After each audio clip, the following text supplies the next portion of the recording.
I'm in on Max Kepler. This has been a steady progression. He burst on the scene. He came up in 2015, got a little bit of a cup of coffee, 7 at-bats, no big deal, and then showed back up in 2016 and hit 17 homers. And, man, playing in Cleveland in 2009 with Grady Sizemore, this guy just screams Grady Sizemore to me. And it's been a nice, slow burn, so we can dive in. I think Rocco Baldelli really has played a huge part in this guy's maturation, kind of unleashing his natural ability. So take a look in 2016. Rack that back for me real quick.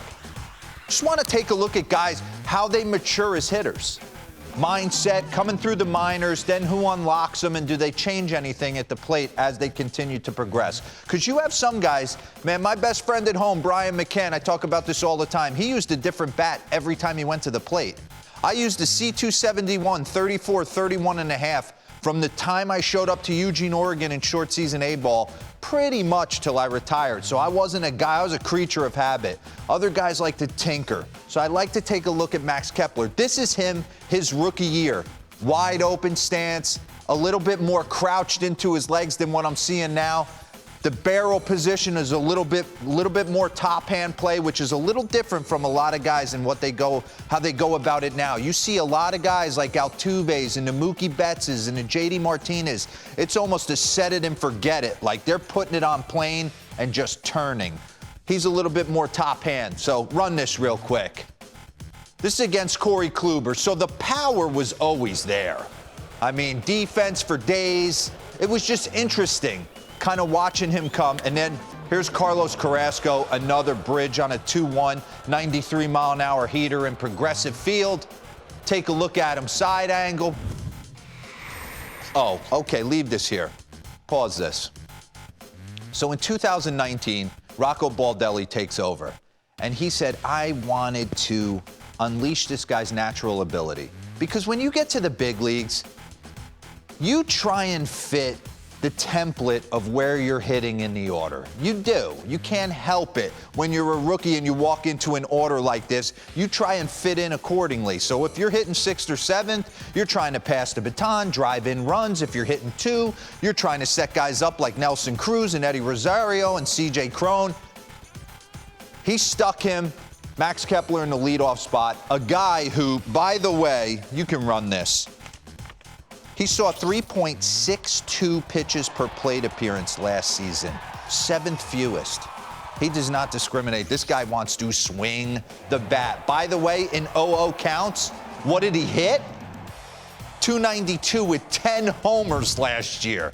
So pause, go back to the beginning and pause this. So this is him when he burst on the scene in 16, and this is him when he broke out last year with 36 homers and 90 ribbies.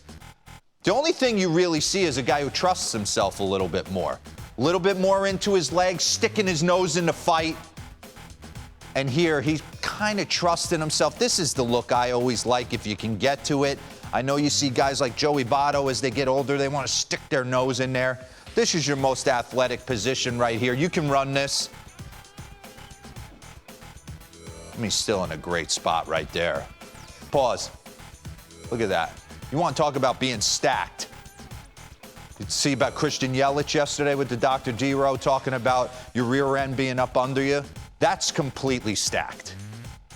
All he has to do is take this weight shift from 60-40 to 50-50 and lay the front foot down and just let it go. I mean, just a real nice special player that, handsome as all get out too.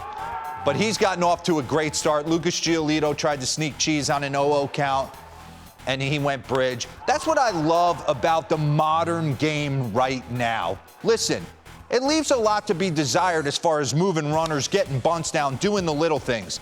But you're seeing a whole different animal at the leadoff position. You're seeing guys like George Springer that kind of changed it when A.J. Hinch put him up there. Pause this. I'm seeing Luis Robert for the White Sox leading off. I mean, you're getting smacked in the mouth. Ronald Acuna. So a pitcher throws a cookie 0-0. Look at Sin-Soo Choo the last couple nights. Bomb, 1-0. Max Kepler the same. So here you go. Here's just a steady progression of just a slight tinker throughout his career, early career, and I'm sure he'll try different things. This is a guy, again, trying to fight, not totally knowing what he's going to be like in the big leagues. This is a guy who's obviously feeling frisky, 30-plus bombs, and now into this year just kind of feasting off what he started in 2019, Roflo. He's a real, if had Grady Sizemore stayed healthy, oh yeah, he would have been a really, really special ball player. He still was for that limited time. This is kind of the same thing for me. That's a good comparison. And you mentioned the ability to change the game right from the outset. Yeah, you're seeing that a lot. Yeah.